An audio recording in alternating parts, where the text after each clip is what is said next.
You felt it, haven't you? That heavy pull in your chest when you pour your heart into helping someone, only to feel drained, unseen, or betrayed. You give your time, your energy, your soul, because you believe it's right, noble even. But deep down there's a whisper, why does this feel like a trap? Why do some people take and take, leaving you empty while you keep going back, hoping this time it'll be different? It's not just kindness, it's a pattern, a silent wound you might not even see. And Carl Jung, the man who mapped the shadows of the human psyche, would tell you, some people aren't meant for your saving. If you've ever felt crushed by the weight of helping the wrong souls, this is for you. We're diving into 5 types of people Jung's wisdom urges you to stop helping, and why letting go might be your greatest act of self-love. Don't forget to subscribe for more raw truths about the human heart, like this video if it hits close to home, and comment below. Who have you tried to save that left you drained? Let's break the cycle together. This isn't about turning cold or closing your heart.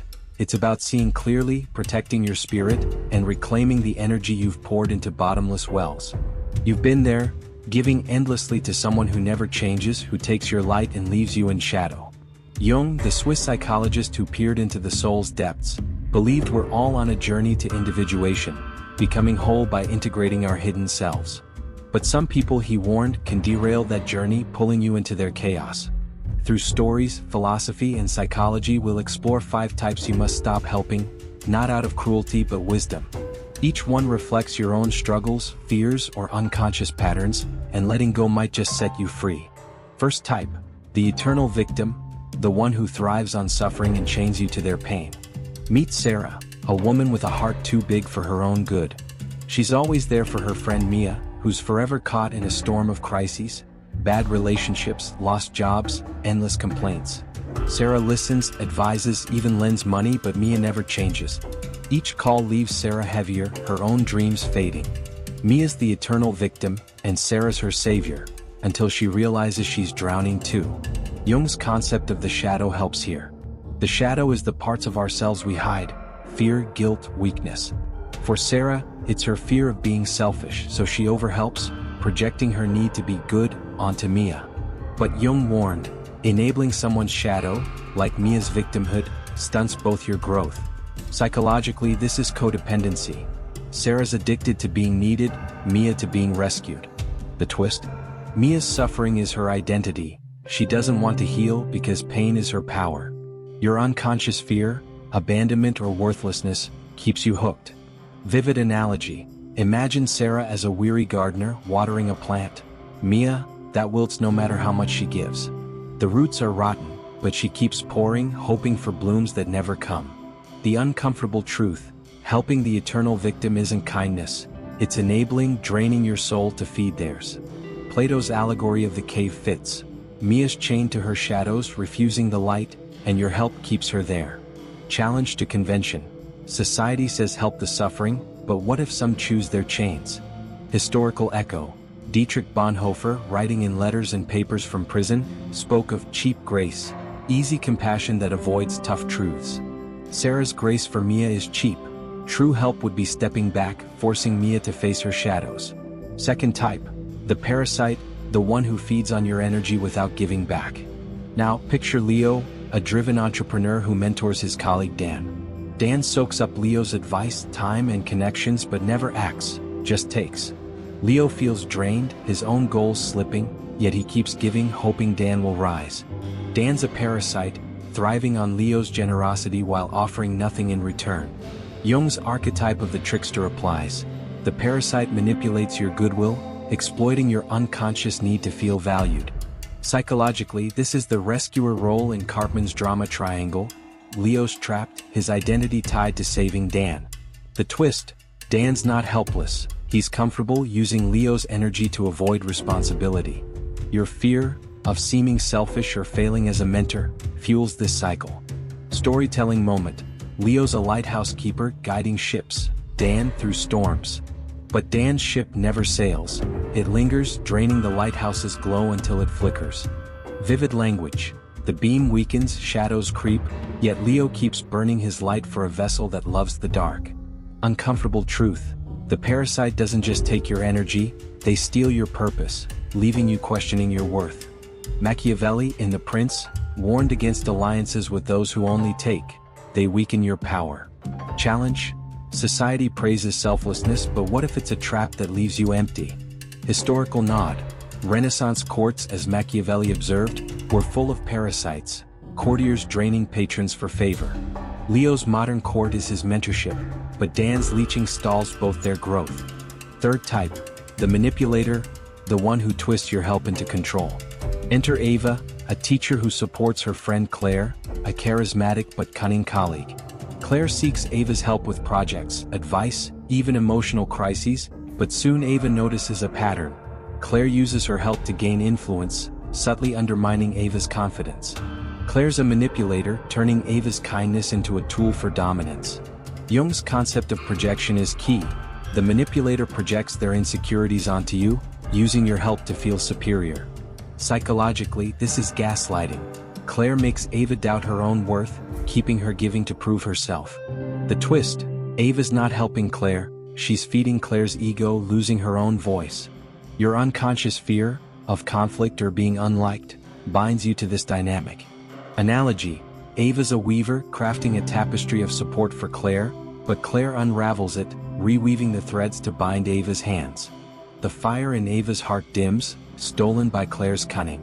Uncomfortable truth: helping the manipulator isn't support, it's surrender, letting them control your narrative. Nietzsche, in Thus Spoke Zarathustra, urged creating your own values, not serving others' agendas. Challenge: we're taught to be kind, but what if kindness becomes a weapon in the wrong hands? Historical parallel: think of Socrates, betrayed by those he taught, as Plato recounts. His generosity was twisted by manipulators who envied his wisdom. Ava's generosity faces the same fate, until she sees Claire's game. Fourth type: the ungrateful, the one who takes your help and spits in your face. Now, meet Raj, a community volunteer who helps his cousin Vic with everything: money, job leads, emotional support. Vic takes it all but never says thanks. Instead, he criticizes Raj, acting entitled. Raj feels hollow, yet keeps helping, hoping for appreciation that never comes. Jung's individuation process warns: helping those who don't value it pulls you from your path to wholeness. Psychologically, this is the savior complex. Raj is tied to being the good guy, fearing he's nothing without it. The twist: Vic's ingratitude isn't personal, it's his own shame projected outward.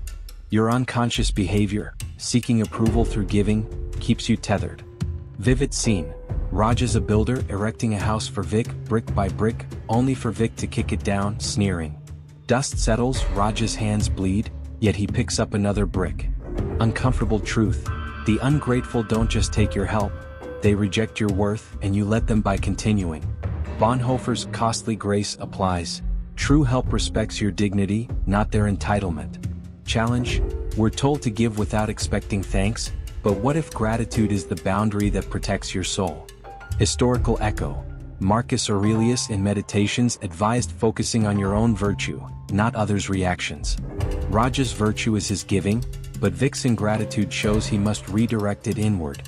Fifth type: the stagnant, the one who refuses to grow, trapping you in their inertia. Finally, consider Maya, who supports her brother Eli through endless setbacks. Eli dreams big but never acts, leaning on Maya's encouragement to stay afloat. She invests years believing in his potential, but Eli remains stuck, pulling Maya into his inertia. Jung's archetype of the eternal child fits Eli. He clings to immaturity, resisting growth. Helping him stalls Maya's individuation as she neglects her own path. Psychologically, this is enabling. Maya's fear of abandoning Eli traps her in his stagnation. The twist: Eli's not stuck by circumstance, he chooses it, comfortable in dependency. Your fear of letting go or seeming cruel binds you here. Analogy: Maya's a river flowing to carry Eli's boat, but his anchor drags, slowing her current until she's a stagnant pool. Uncomfortable truth: helping the stagnant doesn't lift them, it sinks you, chaining your growth to their refusal. Nietzsche's Übermensch calls for self-overcoming, not carrying others' burdens. Challenge: we're taught to nurture potential, but what if some choose to stay small? Historical nod: Plato's dialogues show Socrates pushing students to grow, but some resisted, preferring comfort. Maya's Eli is that student, and her help prolongs his inertia. Convergence: Sarah, Leo, Ava, Raj, Maya, all drained by helping the wrong people.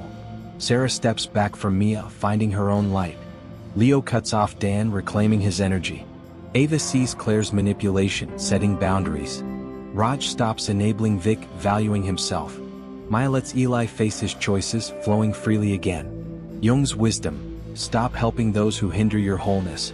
Pacing reflection: you've poured yourself into these types, haven't you? Felt the exhaustion, the guilt of wanting to stop. Plato's light: step out of their shadows. Nietzsche's strength: create your own path. Bonhoeffer's grace: offer help that honors your soul. The fire of giving burns bright, but choose who it warms. Final twist: stopping isn't betrayal, it's liberation for you and them. Psychological studies on boundaries show they foster healthier bonds, not isolation. Your energy is sacred, guard it. So, you pouring your heart into those who drain it, what's holding you back from letting go? These 5 types: the victim, parasite, manipulator, ungrateful, stagnant, aren't your burden to carry. Jung's warning is clear: save your energy for those who grow with you, for the journey to your truest self. What if stopping is the ultimate act of compassion, for yourself and them? Let that sink in. By choosing who to help, you choose who you become. Thanks for this deep dive. Subscribe, like, and share your story in the comments.